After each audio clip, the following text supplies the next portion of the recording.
Buenos días, hoy 28 de abril del año 2024 vamos a iniciar con nuestra escuela dominical virtual y en esta ocasión vamos a ver el tema que se titula Crece en Cristo, que es la sesión 3 del material de Lightwife que hemos utilizado en nuestro ministerio. Muy bien, como siempre vamos a ver la aplicación para la vida en el idioma español, en el texto en español del mismo Lightwife.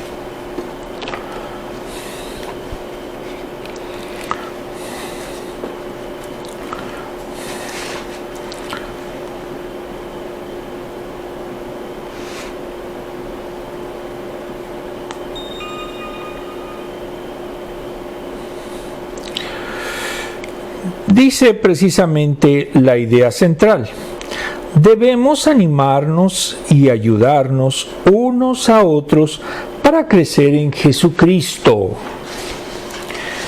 Aplicación para la vida. El crecimiento espiritual tiene mucha similitud con el crecimiento físico de una persona. Son impresionantes los cambios que experimenta un bebé luego de su nacimiento.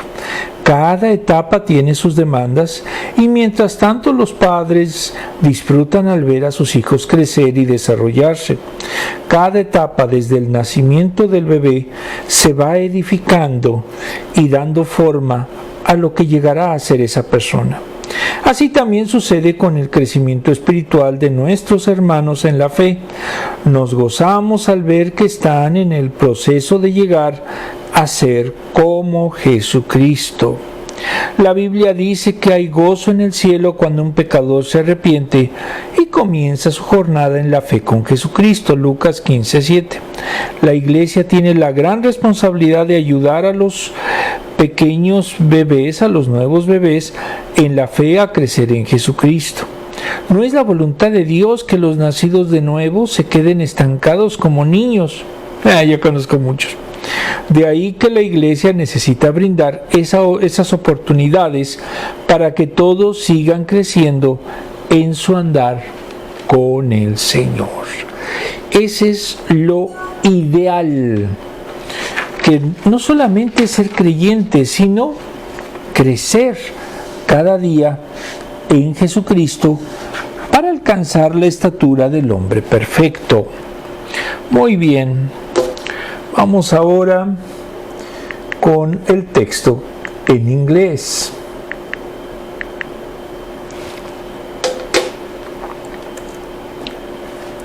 Dice: la Biblia se encuentra con la vida.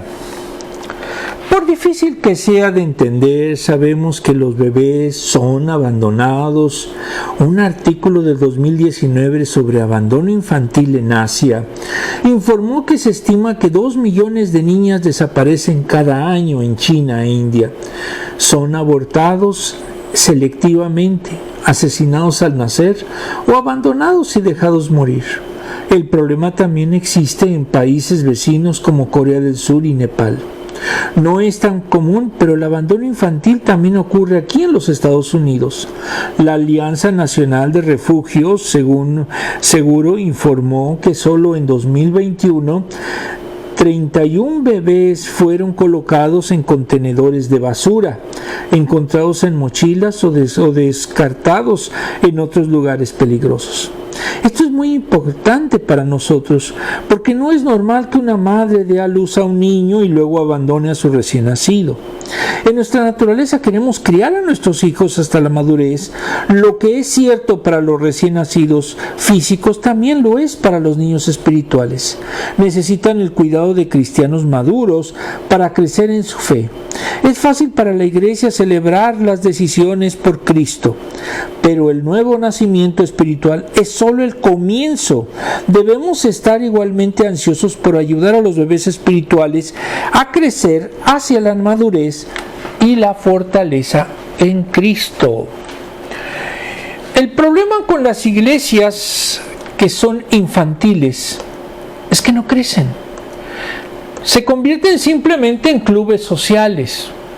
Son lugares en donde un grupo de amigos se reúne y se queda en su grupo. No saben ser solidarios, no saben ser fraternos, muchas veces son indolentes en relación con alguna persona que se le ocurre ir a esa iglesia. No hay hospitalidad, no hay fraternidad. Y lógicamente esa persona que llega, pues se va. ¿Por qué? Porque no ve que esa iglesia sea madura, sino es un conjunto de niños que están en su momento celebrando cada domingo una determinada festividad. Y nada más.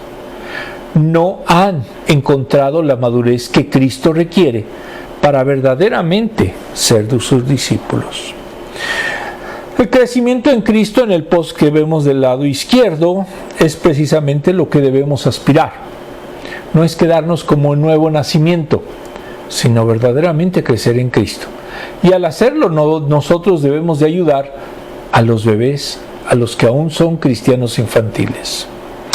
Del lado derecho vemos el sueño de cada padre, que es buscar ir viendo el desarrollo de sus hijos. Y por lo tanto, vemos aquí lo que es la naturaleza paternal. Muy bien, vamos ahora con la escritura.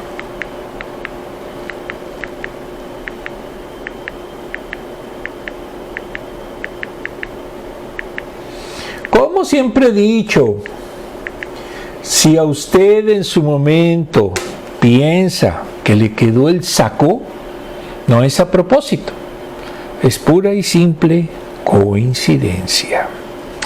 Colosenses 1 del 9 al 14. 9.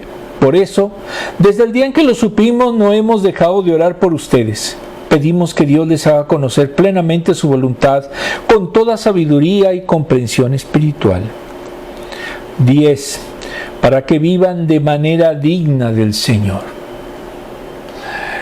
Y el cristianismo muchas veces lo entienden muchos como si fuera un libro.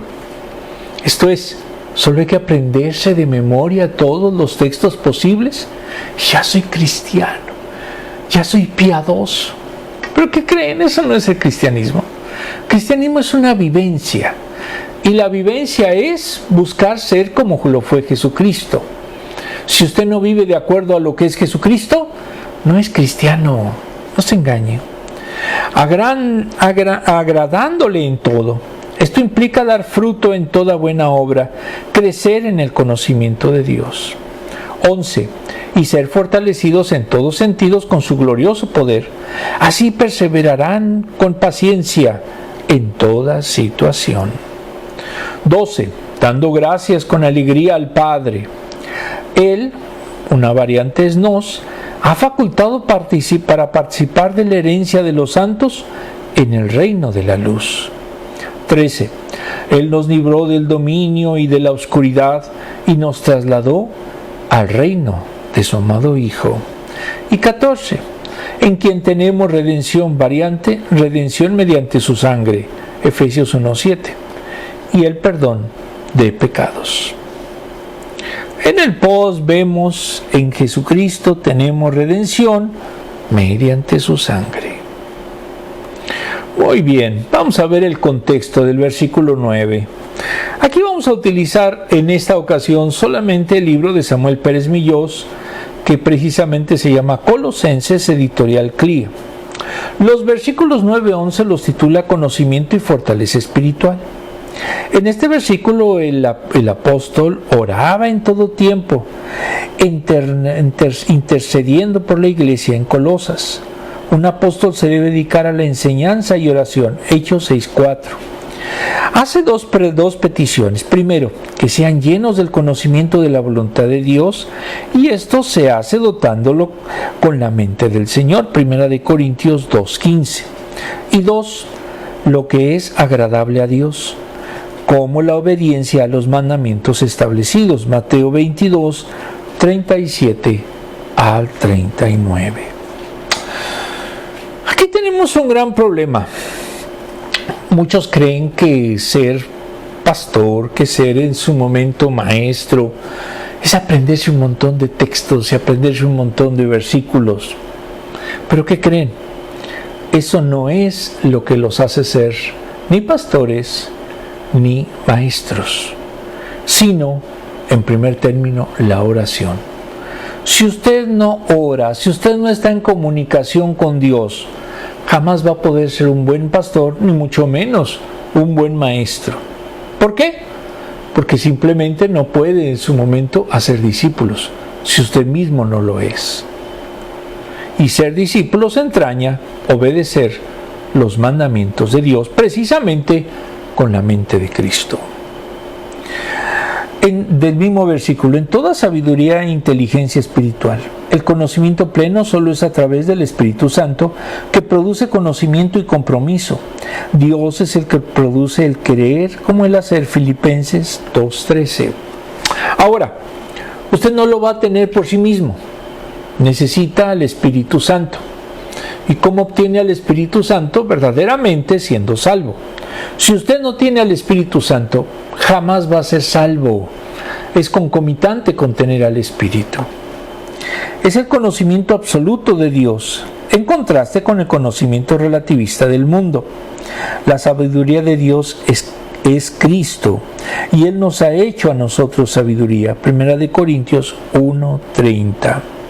Ese conocimiento se alcanza por la lectura, estudio, meditación y aplicación de la palabra. No se puede conocer a Dios si se ignora su revelación. Muchos en su momento son sensitivistas. Yo siento. Yo pienso. Pero no estudian la palabra.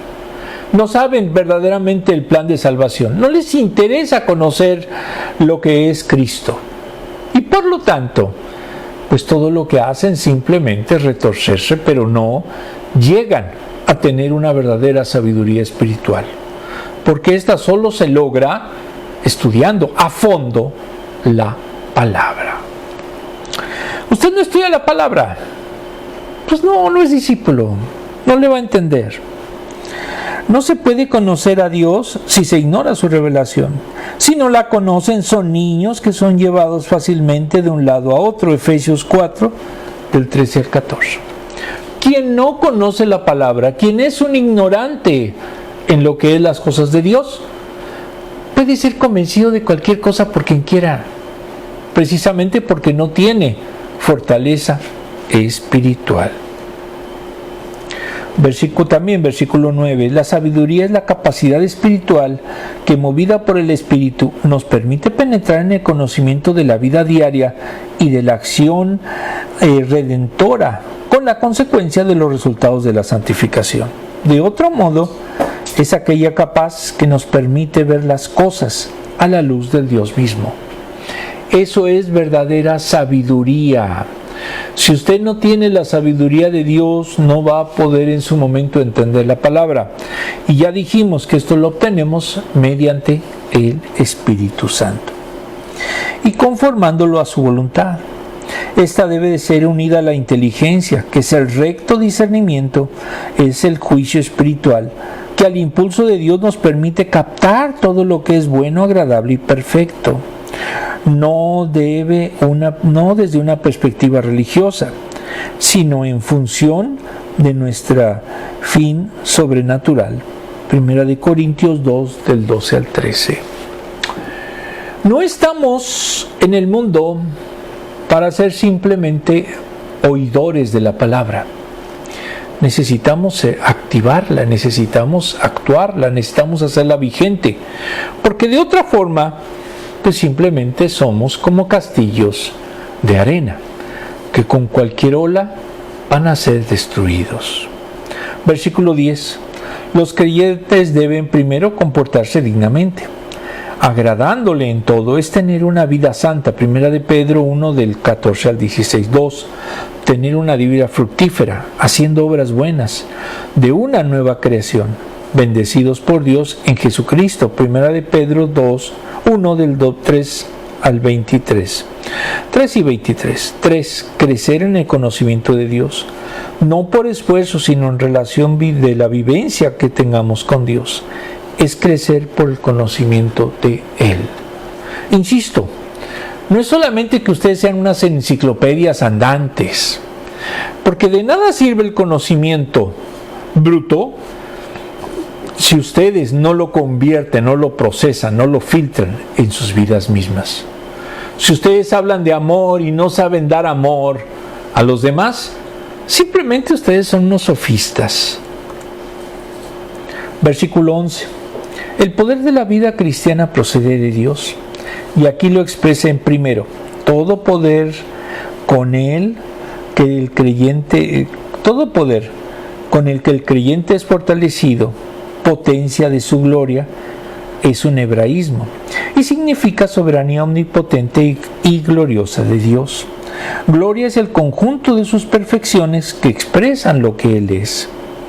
Sus atributos. 2. Toda paciencia, capacidad que permite mantenerse firme bajo un peso, perseverar en la fe bajo cualquier circunstancia adversa. Y 3. Longanimidad, resistir sin tomar represalias ante cualquier provocación que venga de los hombres. Es un atributo divino y humano y se refiere a la actitud hacia las personas. Es fácil, como aquí lo dice, tener paciencia y tener longanimidad. No, al contrario, somos muy desesperados y que somos muy vengativos. Y eso es contrario a lo que es ser un cristiano. Versículo 12. El cierre de los versículos anteriores es que esas virtudes no es para tener un corazón entristecido y que se manifiesta en raíces de amargura. Dios nos capacita para que el gozo se dé en toda ocasión. El gozo se produce porque el Espíritu está en nosotros. Es la forma natural que corresponde a quien vive en Cristo, porque Él dijo que su gozo estará con nosotros y ese gozo será cumplido. Juan 15:11. Con esto es posible soportar las pruebas cantando y alabando al Señor. Hechos 16:25. Y sabe que Dios conduce todas las dificultades y sabe que concluirán en bendición para su vida. Romanos 8:28. Aquí tenemos un gran problema. El cristiano tiene dificultades y tiene problemas, pero aún así debe tener gozo. ¿Qué pasa si no lo tiene? Pues dudaría que sería cristiano. ¿Por qué? Porque no está teniendo fe en Dios. No sabe en su momento que Dios reconforta su corazón. Y muchas veces vamos a cristianos amargados, porque precisamente no han tenido fe, ni tienen la paz y gozo que el Señor da. Muy bien. Contexto. En la segunda parte se denomina comprensión de la condición de herederos.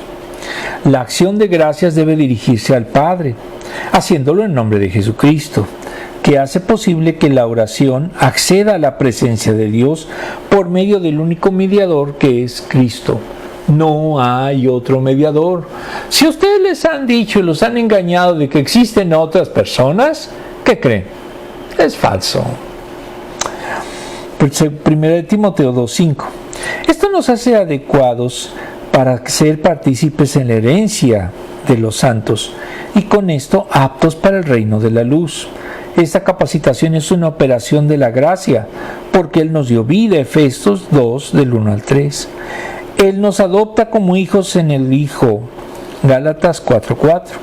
Con esto participaremos en la herencia con Cristo, Romanos 8:17. Versículo 13.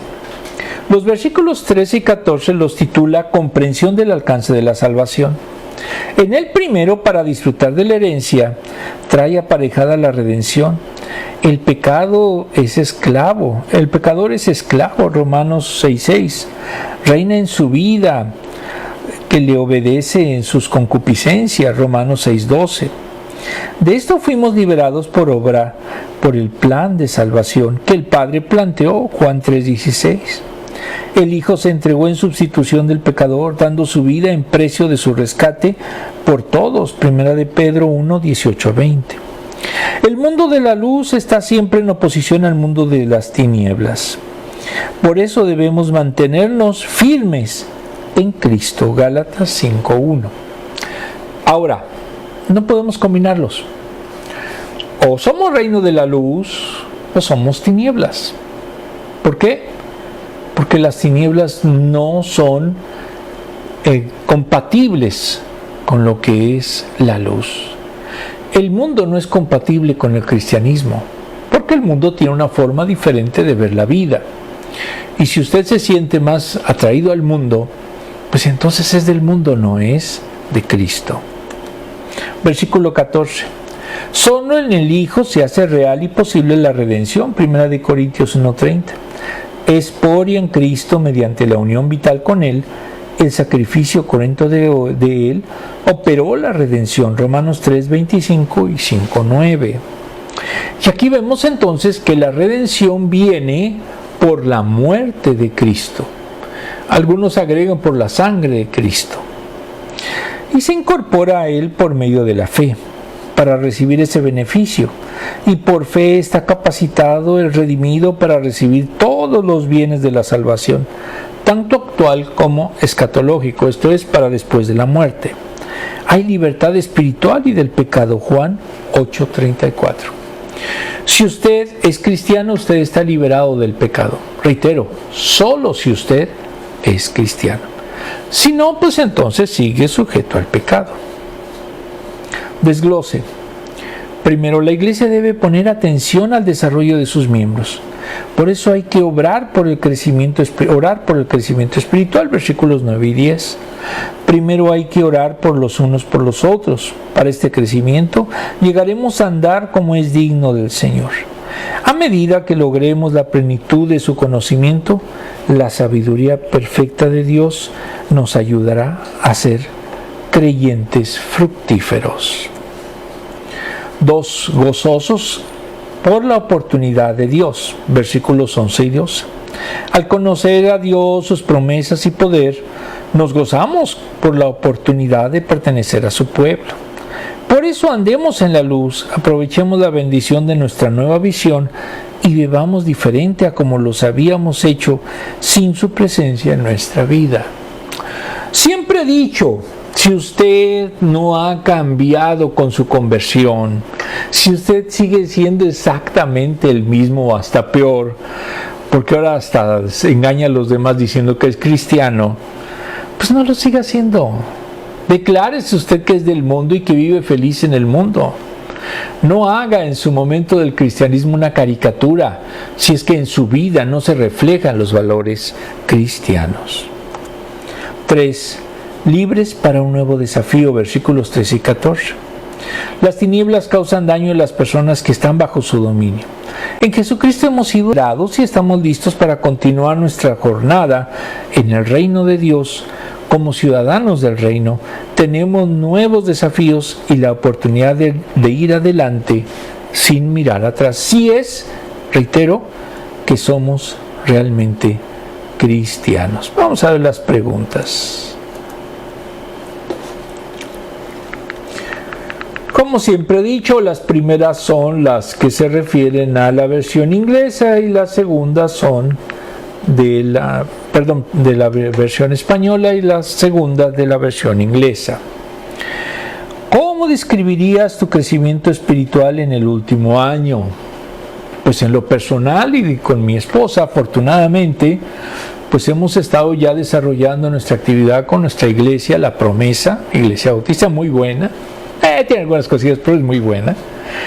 Y hemos buscado crecer con ellos, porque a fin de cuentas, ese es también un mandamiento, el que nos congreguemos en una iglesia. ¿Qué te parecía un lugar seguro cuando eras joven? Pues el lugar seguro para mí era mi casa. O sea, ahí estaban mis padres, estaban mis hermanos, etcétera, etcétera.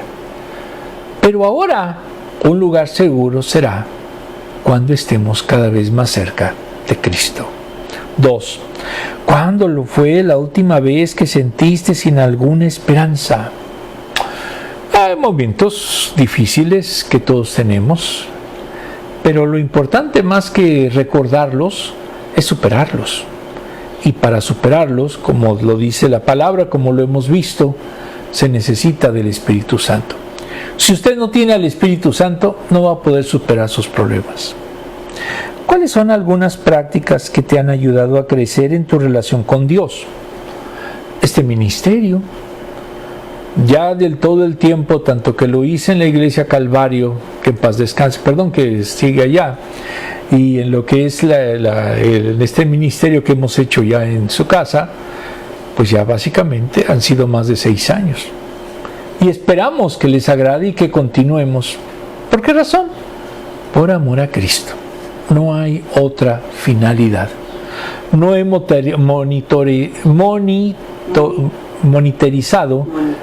monitorizado este sitio porque a mí me interesa difundir un mensaje consciente, un mensaje estudiado, un mensaje sano, y no tanto el obtener o el ver qué puedo yo lograr económicamente o de fama. No, lo fundamental es dar las buenas nuevas y buscar que crezca el pueblo de Cristo. Muy bien, vamos ahora a continuar.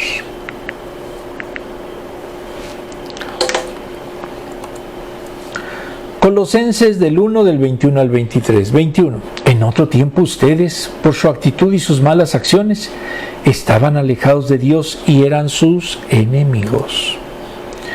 Pero ahora Dios, a fin de presentar los santos, intachables e irreprochables delante de Él, los ha reconciliado en el cuerpo mortal de Cristo mediante su muerte. 23. Con tal de que se mantengan firmes en la fe, bien cimentados y estables, sin abandonar la esperanza que ofrece el Evangelio que ustedes oyeron y que ha sido proclamado en toda la creación debajo del cielo, y que yo, Pablo, he llegado a ser servidor. En algunas versiones dice ministro. Muy bien, en el post dice, mantente firme, ¿en dónde? En la fe. Vamos a ver el contexto, versículo 21. Los versículos 21 al 23 los titula Reconciliador de los creyentes. En el primer versículo los hombres están alienados de la vida de Dios. Un alienado es aquel que está alejado, que no pertenece a la vida de Dios. Efesios 2, del 12 al 13, 4, 18. El no regenerado es enemigo, hostil a Dios, en disposición y pensamiento. Y como evidencia son sus malas obras. Romanos 1, 21 a 32. Quien haga malas obras no es regenerado. Quien sea chismoso, quien sea mentiroso, quien sea hipócrita, no va en su momento a ser verdaderamente cristiano. ¿Por qué? Porque no está regenerado. Y cuando hace malas obras, simple y llanamente no puede ser cristiano. No desea salir de ese estado. Están en rebeldía manifiesta. Por eso se hace necesario la regeneración, que opera un cambio total en la condición del hombre. Romanos 8:8. Si usted es regenerado, cambia. Y se le nota el cambio. Si a usted no se le nota el cambio, no es regenerado. Versículo 22. El modo de llevar a cabo la reconciliación fue por medio del cuerpo de carne, por medio de la muerte de Cristo. Quiere decir que esto se llevó a cabo desde la humanidad de Jesús, por medio de la crucifixión del cuerpo de Jesús, y pudo morir por nosotros. Romanos 7:4. Por su humanidad fue posible que su muerte se produjera la reconciliación, y por esto se encarnó. Hechos 2, 14 y 15. Dio su vida voluntariamente en la cruz. En su cuerpo satisfizo las demandas penales y llevó su castigo. Lucas 12, 19. Esta es una verdad teológica. Nosotros creemos que a raíz de esa muerte vicaria, los pecados del mundo potencialmente y virtualmente los de los creyentes que creen en Jesucristo han sido perdonados. Versículo 22 también. El propósito final es presentar al creyente y a la iglesia delante de Dios, hacernos santos que es separados y consagrados a Dios, limpiados de todo pecado, cancelado en Cristo, 2:13. Es un proceso, no es con una varita mágica, ya, te convierto en bueno. Es algo que se va aprendiendo y que se va viviendo de acuerdo como va madurando el cristiano. Si usted tiene toda su vida como niño espiritual, tengo una mala noticia, pues realmente no está siendo un verdadero creyente. Otro propósito es presentarnos sin mancha, y esa limpieza debe ser manifestada en el tiempo presente. Filipenses 2:15. Debemos ser irreprensibles, que no se encuentren cosas dignas de reprensión. 1 Timoteo 3:10. Un ratero no va a ser cristiano, ¿por qué? Porque está robando. Un asesino no va a ser cristiano, ¿por qué? Porque me asesinó. Desde luego no hablo de legítima defensa. Una persona que estafa tampoco es un cristiano, aunque lo vean con su Biblia, etc. Muy bien. Que los que nos rodean aprecien que no seguimos en pecado. Debemos de ser y parecer cristianos, no solamente ocultarnos esa parte de nuestra vida. 23. La preservación de los fieles prueba el carácter genuino de la fe. Debe entenderse como identificación de vida con Cristo, Gálatas 2:20. Su vida normal debe de estar conducida por Cristo y se desarrolla en la fe. Esta expresa siempre dependencia. La fe que salva, santifica y persevera entraña una entrega incondicional del pecador al Salvador, Juan 5:15. Cuando no es así, pues simple y llanamente no hay conversión, no hay regeneración. El esfuerzo, la perseverancia, es actividad de la fe, 1 Corintios 2:15. Versículo también 23. La firmeza en la fe requiere perseverancia en la doctrina. Es seguir las pautas del Evangelio que oyeron con la verdad bíblica proclamada. Esto da un estilo de vida consecuente con la fe abrazada. Uno del mismo de Colosenses 5:6. El Evangelio orienta la vida hacia las cosas de arriba, Colosenses 3:1. Si no permanece en la fe, realmente nunca fue discípulo de Cristo. Si usted no está realmente siguiendo los mandatos de Cristo, usted no es discípulo de Él. Muy bien. Finaliza con el reconocimiento de que Pablo fue apóstol, servidor y ministro de Cristo. Proclamar el Evangelio es su carga de servicio. 1 Corintios 9:16. Muy bien. Desglose. Primero, cuando deserta a un hermano, se relaciona con su crecimiento espiritual y el fundamento de su fe. Muchos hermanos se van luego de la iglesia. ¿Por qué? Me vio fea. Me sacó la lengua. Ay, me da flojera ahí, etcétera, etcétera. Y demuestran que han sido y son niños espirituales. No les interesa crecer en Cristo, ni mucho menos ayudar a que crezcan otros. Más bien se convierten simplemente en espectadores y en espectadores enojados.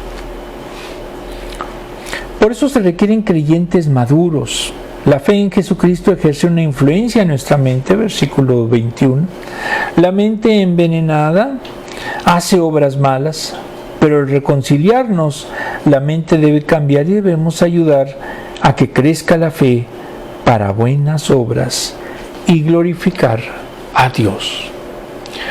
Un efecto natural de todo cristiano y de la conversión de todo cristiano es hacer cosas buenas. Si usted no las hace, no es cristiano. Desglose 2. Nuestra fe en Jesucristo. Si vimos el 1, perdón. Sí, está bien.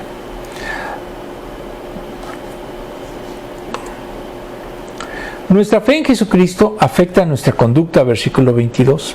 La salvación busca asegurar un lugar en el cielo de Dios. El Espíritu Santo trabaja en nuestras vidas para presentarnos irreprensibles delante de Él. Si andamos en la fe, se manifiestan evidencias de la obra de Dios en nuestra vida. Nos queremos y debemos volver santos. Nuestra fe en Jesucristo nos da esperanza si estamos firmes en Cristo. Podemos enfrentar las luchas diarias porque tenemos esperanza en Él. Debemos estar pendientes de aquellos que están desanimados y recordándoles que nuestra esperanza es en Cristo. Es segura y solo creciendo en la palabra podemos poner firmeza ante todo ataque y se manifiesta en un estilo de vida agradable a Dios. Si no tenemos ese estilo de vida, simple y llanamente, nunca le vamos a agradar a Dios. Muy bien, vamos ahora a ver las preguntas.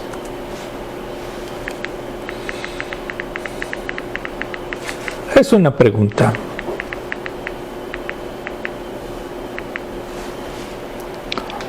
La versión española.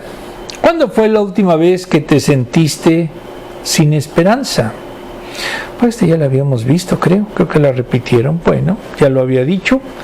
Tenemos esos momentos, pero solamente en Cristo siempre debemos tener esperanza. ¿Cómo te ha ayudado el Evangelio a mantenerte firme en la vida? El Evangelio da la pauta para ser y tener la estatura de Cristo, para ser santo como Él lo fue. Entonces, si no tenemos nosotros esa pausa, si no la conocemos, si no tenemos esa guía, pues no vamos a verdaderamente a ser seguidores y discípulos de Cristo. Colosenses, vamos a continuar, Colosenses 1, del 24 al 29.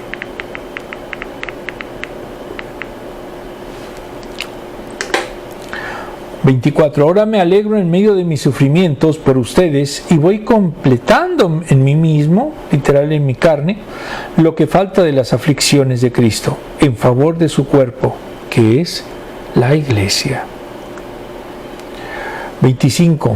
De esta llegué a ser servidor según el plan que Dios me encomendó para ustedes, el dar cumplimiento a la palabra de Dios. 26. Anunciando el misterio que se ha mantenido oculto por siglos y generaciones, pero que ahora se ha manifestado a sus santos. A estos Dios se propuso dar a conocer cuál es la gloriosa riqueza de este misterio entre las naciones, que es Cristo en ustedes, la esperanza de gloria. A este Cristo proclamamos, aconsejando y enseñando con toda sabiduría a todos los seres humanos, para presentarlos a todos perfectos en Él. 29. Con este fin trabajo y lucho, fortalecido por el poder de Cristo, que obra en mí. En el post dice, todo lo puedo en Cristo que me fortalece, que es Filipenses 4:13. Casi nadie se lo sabe, pero bueno, lo ponemos. Contexto. Versículos 24 al 27 los titula Pablo, heraldo de Cristo. En este versículo Pablo habla de su ministerio. Los sufrimientos forman parte de su quehacer apostólico. Aquí algunos han dicho de que quizás tenía epilepsia. No se sabe exactamente cuál enfermedad o cuál suplicio tenía él en su cuerpo. Era como una especie de aguijón que le hacía tener ciertos episodios bastante dramáticos. Pero no dejó nunca el ministerio. Aún en la cárcel, aunque le estuvieran torturando, él seguía predicando a Cristo. Eso es ser verdadero cristiano. Dice, Jesús anunció que los suyos padecerían sufrimiento. Juan 16:33. Él lo dijo, no es sorpresa. y padecía por la fidelidad al ministerio que le había sido encomendado por Jesús. A pesar de esto, el gozo se manifiesta en medio de sus sufrimientos. Pese a la aflicción, el cristiano tiene paz, en la cual descansa y experimenta. Pablo sufría en beneficio de los creyentes. Servir a Cristo es gozo. Si usted verdaderamente tiene a Cristo, aunque tenga aflicciones, va a sentir gozo, va a sentir paz. Y cuando vemos que una persona es así, decimos, ese hombre tiene al Espíritu. Versículo 25. El Señor es superior, es supremo de todo y sobre el ministerio de la iglesia. Jesús le dio el don de apóstol, 1 Corintios 12:11, a Pablo. El ministerio es el trabajo propio en el ejercicio de un don del Espíritu. Sin don no hay ministerio. Todo ministerio depende de Cristo y todos los servidores de ese ministerio tienen al mismo Señor, Efesios 4:11.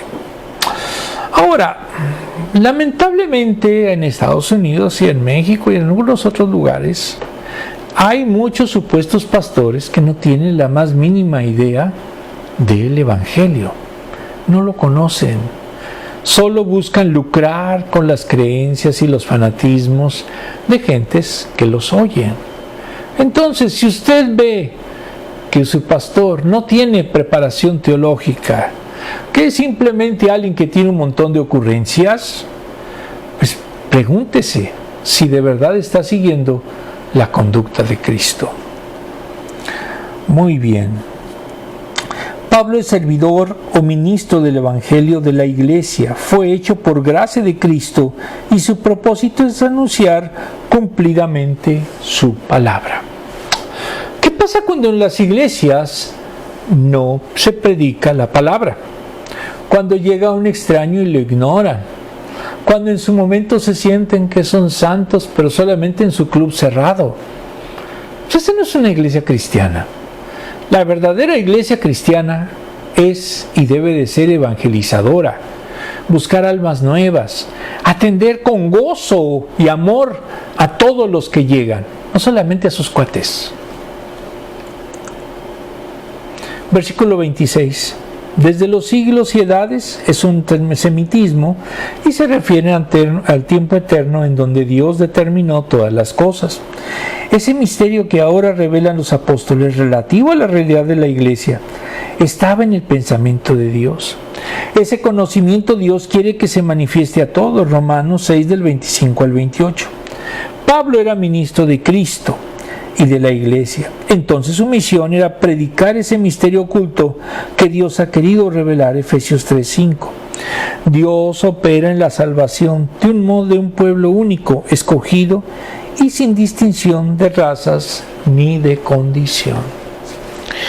El cristianismo no es para blancos o solo para negros. El cristianismo es para todo ser humano que se acerca a Cristo, que sabe en su momento amar como lo hizo Cristo, que sabe ser fraterno con los que tienen necesidad. No es aquel que solamente está dando palabras. El cristianismo es dar, literal, lo que más podamos a favor de nuestros hermanos en todos sentidos. Versículo 27. Aquí remarca que ese ministerio también se revela a los gentiles, a todas las naciones. Alude a las riquezas de la gloria del misterio. Se puede entender como el misterio glorioso que es revelado a los apóstoles y estos los comunican a los creyentes en su enseñanza. Las riquezas de gloria corresponden a Cristo, el heredero de todo, pero a su vez todo ha sido hecho por Él, en Él y para Él. De modo que quien tiene a Cristo tiene la posesión de la gloriosa herencia. Romanos 8:17. Usted, cristiano, es heredero de Dios, es heredero de Cristo, pero lo debe de reflejar y demostrar.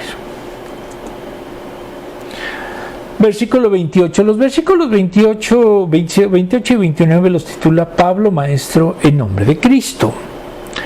La misión de Pablo era predicar el Evangelio. El mensaje tenía sentido de amonestación dirigida a todo hombre, es decir, advierte sobre prácticas y enseñanzas doctrinales, es decir, hacer presente algo para que se considere, evitase o procurase en asuntos de salvación y de vida cristiana. Es enderezar el sentido lo que conduce a un pensamiento asentado sobre bases firmes y sólidas. En la actualidad existe una doctrina que es el modernismo y posmodernismo.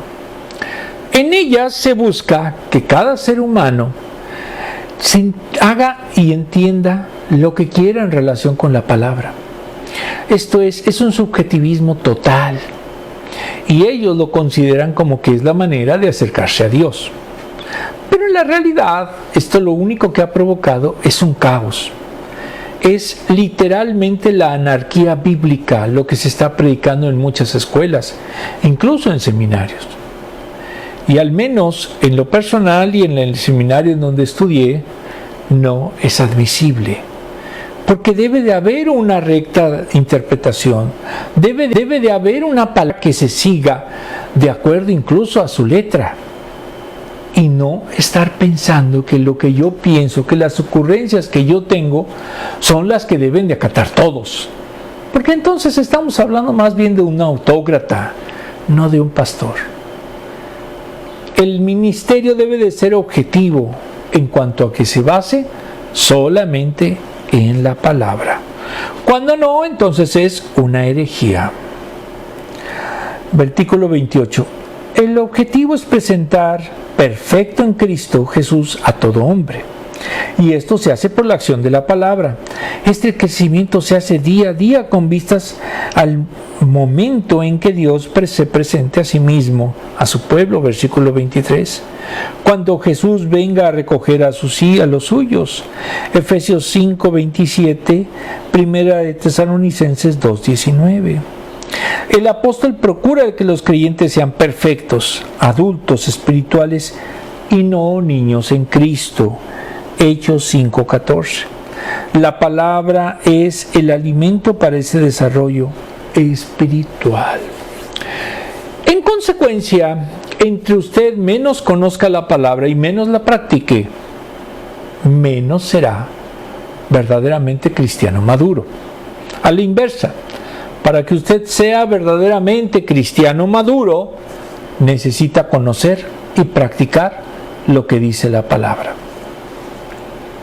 ¿Lo hacemos? Se los dejo.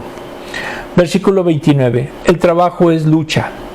Es contender contra las dificultades y conflictos que rodean el ministerio.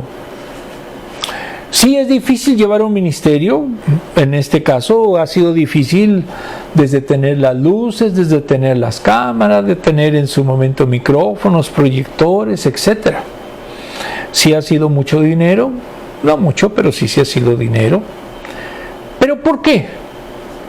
Porque buscamos dar algo que sea entendible. Muchas iglesias no pueden transmitir ni sus sermones ni su escuela dominical porque lamentablemente no tienen material para realmente transmitir algo. No quieren exhibirse. Y eso, la realidad es que se convierten en iglesias solo de adoración, y eso a veces muy mal hechas, por cierto. ¿Por qué? Porque son clubes sociales. La verdadera iglesia estudia, la verdadera iglesia se prepara, la verdadera iglesia tiene suficiente capacidad y sabiduría para poder emitir un mensaje a las redes sociales o a donde sea. Esa es la misión verdaderamente de ser cristiano. El poder para luchar procede de Dios y de Cristo, mediador que está en él. Mateo 28:20. Ese poder está comprometido con la evangelización. Ese poder energizó al apóstol y por eso siempre tenía las fuerzas requeridas para llevar a cabo su misión. Provenían de aquel que le comunica el poder. Si ustedes ven a hermanos que luchan siempre, sea cual sea su circunstancia, a veces hasta incluso su salud, es porque tienen el poder de Dios. Desglose. La madurez se adquiere por un trabajo en equipo. si es que los ministerios procuran su crecimiento. Cuando vemos iglesias que tienen muchos ministerios pero no se hablan unos a otros, pues es un fracaso. Precisamente porque solamente va a crecer la iglesia cuando hay coordinación entre todos. Si no hay coordinación, no hay crecimiento. Solo con madurez podemos enfrentar aflicciones, versículos 24 y 25. Así se logra gozar en medio de los padecimientos, como Pablo, que enfrentó sus aflicciones con gozo. Solo con madurez espiritual, el creyente tiene la paz de Dios en medio de las dificultades. 2. La madurez espiritual es esencial para entender la revelación de Dios, versículos 26 y 27. Muchos niños espirituales dicen, no, yo quiero conocer a Daniel, yo quiero conocer a Zacarías. Pero cuando lo ven no lo entienden. ¿Por qué? Porque no son maduros espirituales.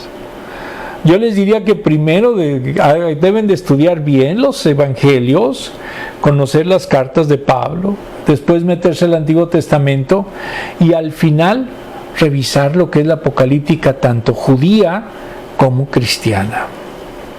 Dios tuvo la iniciativa y reveló sus misterios, pero no lo podemos entender a menos que estemos creciendo para llegar a ser como Jesucristo.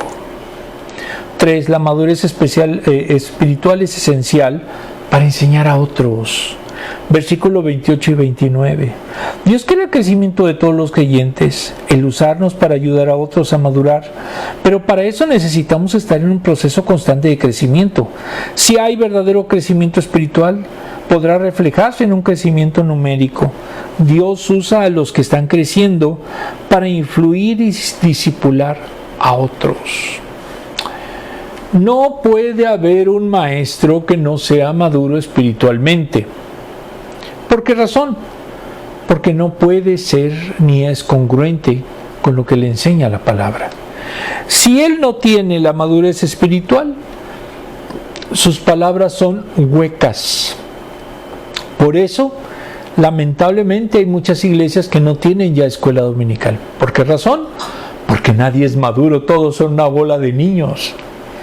Y eso es lo que provoca muchas veces que la iglesia se vaya deteriorando, que los templos se vayan quedando vacíos y que encontremos que se conviertan en salones de baile o en otras cosas, porque han dejado verdaderamente de ser iglesias. Vamos por último a ver las preguntas. Insisto, esto es hipotético. Si alguien se siente ofendido, I am sorry. So sorry. ¿Recuerdas quién te ayudó a desarrollar tu fe? Bueno, en lo personal, que me ayudó mucho fueron mis maestros del seminario, en la maestría de estudios teológicos que tengo, porque gracias a ellos me dieron mucha luz en relación a lo que debo de conocer de la palabra. Mis bendiciones al Southwestern Baptist Theological Seminary. ¿Cómo es un creyente maduro? Es aquel que puede enseñar. Es aquel que refleja en su vida lo que es la palabra de Cristo. Está en y tiene a Cristo. ¿A quién estás ayudando a crecer en su fe? Bueno, yo busco que este ministerio sea para todos los que lo estén oyendo y que les sirva para desarrollar su fe. Ese es el objetivo. ¿Cómo puede nuestro grupo ayudarse unos a otros a crecer en madurez espiritual? Estudiando, no conformándose con lo que saben, profundizándose. Lamentablemente muchos creen que madurez espiritual es saberse 100 versículos y lo recitan y hasta de memoria. Pero eso no es madurez espiritual. Madurez espiritual es vivir como Cristo. Es entender todo el mensaje de Cristo y sobre todo abandonarnos a que Cristo y el Espíritu guíen nuestra vida. Si no lo hacemos así, no somos maduros. Muy bien, vamos ahora, como siempre, con un pequeño versículo antes de terminar. Todos, Efesios 6:12. Porque nuestra lucha no es contra seres humanos, sino contra poderes, contra autoridades, contra potestades que dominan este mundo de tinieblas, contra fuerzas espirituales malignas de las regiones celestiales. Efesios 6:12.